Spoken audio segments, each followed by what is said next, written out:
اعوذ باللہ من الشیطان الرجیم بسم اللہ الرحمن الرحیم یا ایہا الذین آمنوا لا تکونوا کالذین کفروا وقالوا لإخوانهم إذا ضربوا في الأرض أو كانوا غزا لو كانوا عندنا ما ماتوا وما قتلوا ليجعل الله ذلك حسرة في قلوبهم والله يحيي ويميت والله بما تعملون بصير. السلام علیکم ورحمۃ اللہ وبرکاتہ. نحمده ونصلی علی رسولہ الکریم اما بعد فاعوذ باللہ من الشیطان الرجیم. بسم اللہ الرحمن الرحیم. رب اشرح لی صدری ویسر لی امری واحلل عقدۃ من لسانی یفقهوا قولی. ربنا زدنا علما اللہم وفقنا لما تحب وترضى آمین. چلے میری پیاری بہنوں، آج ہم نے سورہ آل عمران کی آیہ نمبر 156 کرنی ہے، اور جیسا کہ آپ کو پتہ ہے کہ جنگ احد کا واقعہ چل رہا ہے، سو اس بیک گراؤنڈ کو اپنے ذہن میں رکھ کر آیات کو غور سے سنیں. ٹھیک. اعوذ باللہ من الشیطان الرجیم. بسم اللہ الرحمن الرحیم. یا ایہا الذین آمنوا، یا اے کے معنی دیتا ہے، ٹھیک ہے، اور ایہا اس کو سپورٹ کرتا ہے، لیکن اصل میں یا ہے. اے الذین، وہ لوگوں. اب آپ نے الذین کو سمجھ لینا ہے، وہ لوگ، ٹھیک ہے نا.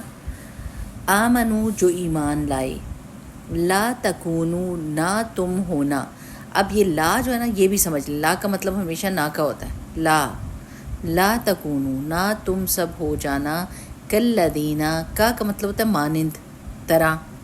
الذین، ان لوگوں کی، طرح ان لوگوں کی. کفروا، جنہوں نے کفر کیا. وقالو، اور انہوں نے کہا.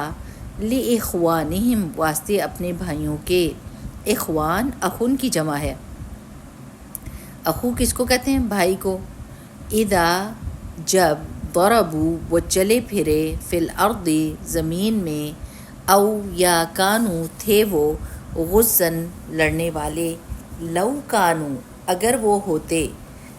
عندنا، ہمارے پاس. ما، نہ. ماتو، وہ مرتے. وما، اور نہ. قتلوا، وہ قتل کیے جاتے. لیجعل اللہ، وہ یہ باتیں کیوں کر رہے ہیں؟ اب یہ بریکٹ میں اگر ہم لکھیں کہ کیوں یہ باتیں ایسی کر رہے ہیں. لیجعل اللہ، تاکہ بنا دے اللہ تعالیٰ. اب میں نے آپ کو کہا تھا کہ جس اسم کے آخر میں ضمہ لگی ہو، پیش لگی ہو، تو وہ ڈوئر ہوتا ہے نا. یہ دیکھیں، یہ بنا دے اللہ تعالیٰ. ذالک، اس کو، یعنی اس بات کو. حسرتاً، حسرت کا سبب. حسرت کس کو کہتے ہیں؟ ریگریٹ کو. فی قلوبہم، ان کے دلوں میں. قلوب، قلب کی جمع ہے، دل کو کہتے ہیں. ان کے دلوں میں یہ بات حسرت بن جائے. واللہ، اور اللہ تعالیٰ. یحیی، وہی زندہ کرتا ہے. ویمیت، اور وہی موت دیتا ہے. واللہ، اور اللہ تعالیٰ. بما، ساتھ اس کے جو تعملون، تم عمل کرتے ہو. بصیر، دیکھنے والا ہے. اب اس کا رننگ ٹرانسلیشن دیکھتے ہیں کہ اے ایمان والو، تم ان لوگوں کی طرح نہ ہو جانا جنہوں نے کفر کیا اور اپنے بھائیوں کے حق میں، جب کہ وہ سفر میں ہوں یا جہاد میں ہوں، کہا کہ اگر یہ ہمارے پاس ہوتے تو نہ مرتے اور نہ مارے جاتے. اس کی وجہ یہ تھی کہ اس خیال کو اللہ تعالیٰ ان کے دل کی حسرت کا سبب بنا دے.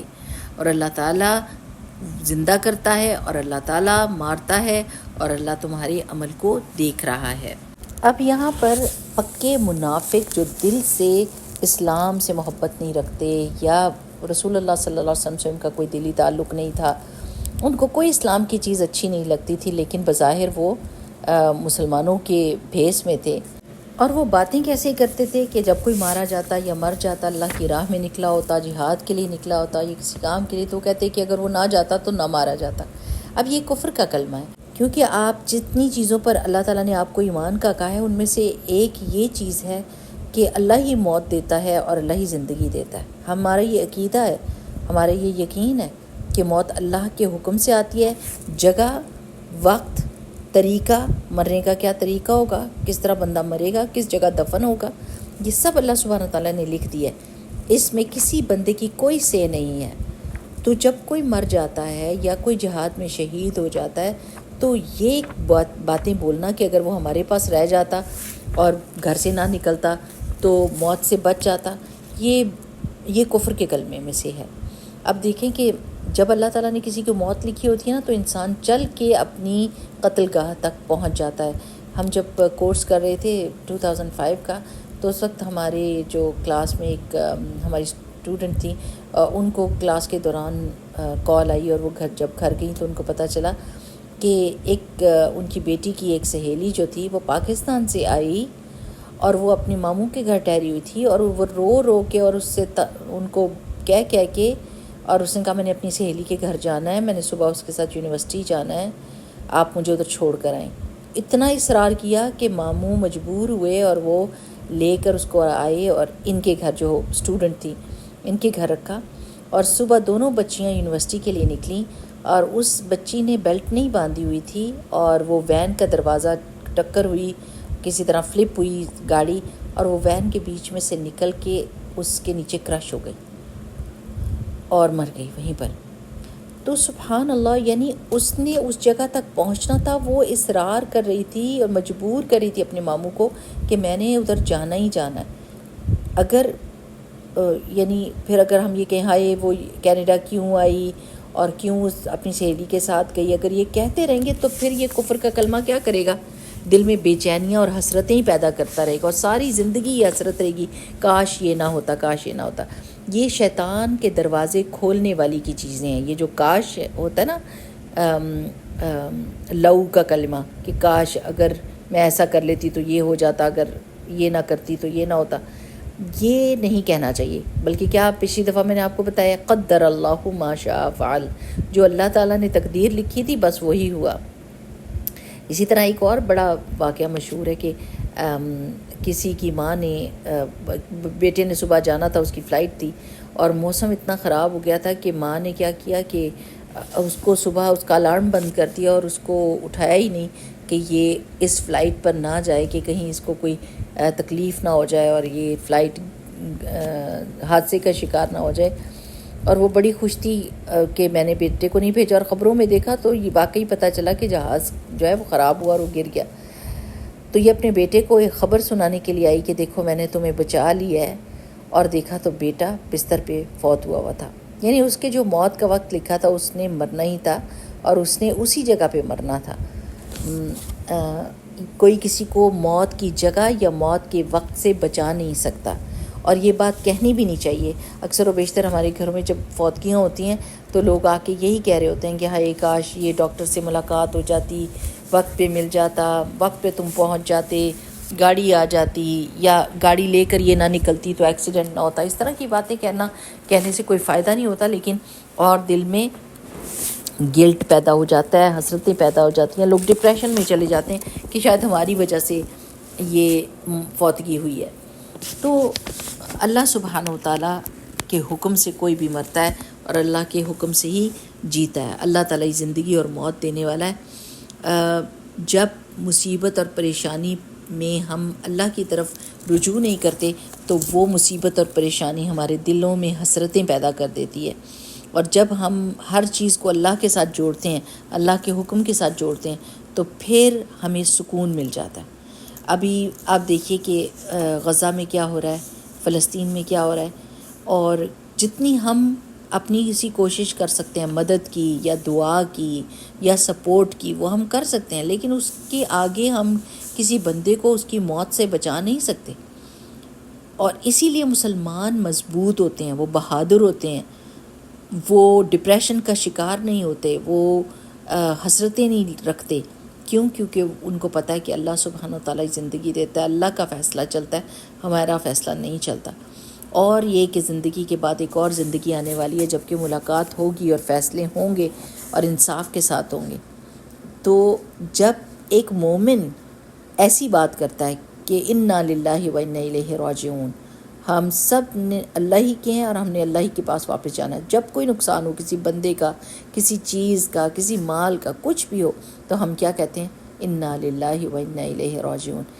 اس سے ہماری ہمت میں اضافہ ہو جاتا ہے، اور ہمارے سے لوگ ڈرتے ہیں، مسلمانوں سے لوگ ڈرتے ہیں، کیونکہ کہتے ہیں کہ یہ موت سے بھی نہیں ڈرتے، ان کو کوئی چیز ہلا نہیں سکتی، یہ ہر وقت اپنے رب کا شکر ادا کرتے ہیں، یہ اتنی مشکلوں پہ میں مسکرا کیسے سکتے ہیں؟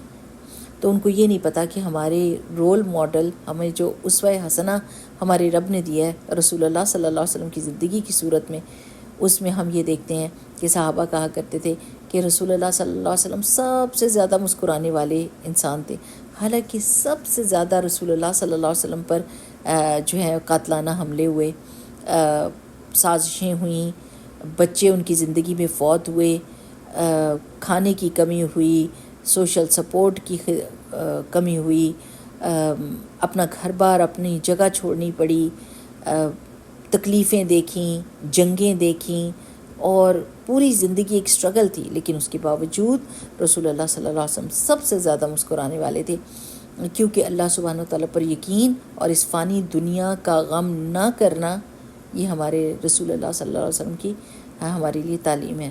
کیونکہ جیسے دنیا فانی ہے، اس کی خوشیاں بھی فانی ہیں، اس کے غم بھی فانی ہیں، اس کے فائدے بھی فانی ہیں، اس کے نقصان بھی فانی ہیں، اور ہم بھی فانی ہیں، ہم لوگوں نے بھی چلے جانا ہے، تو اس لیے اس کا اتنا غم نہیں کر سکتے۔ ہاں، اگلی دنیا کا غم ابھی ہم کو ہم اور غم ہونا چاہیے کہ آگے جا کے ہمارا کیا بنے گا۔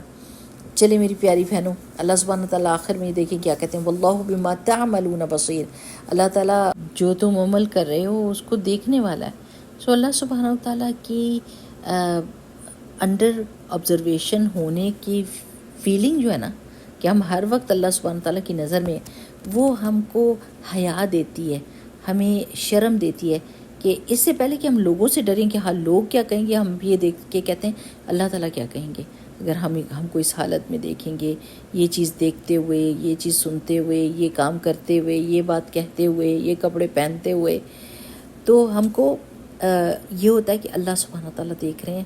ہم نے سب سے زیادہ فکر اس چیز کی کرنی ہے کہ ہمارا رب ہم سے راضی ہے یا نہیں راضی۔ ٹھیک، بارک اللہ فیکم، سبحانک اللہم و بحمدک، نشہد ان لا الہ الا انت، نستغفرک و نتوب الیک۔ السلام علیکم ورحمۃ اللہ وبرکاتہ۔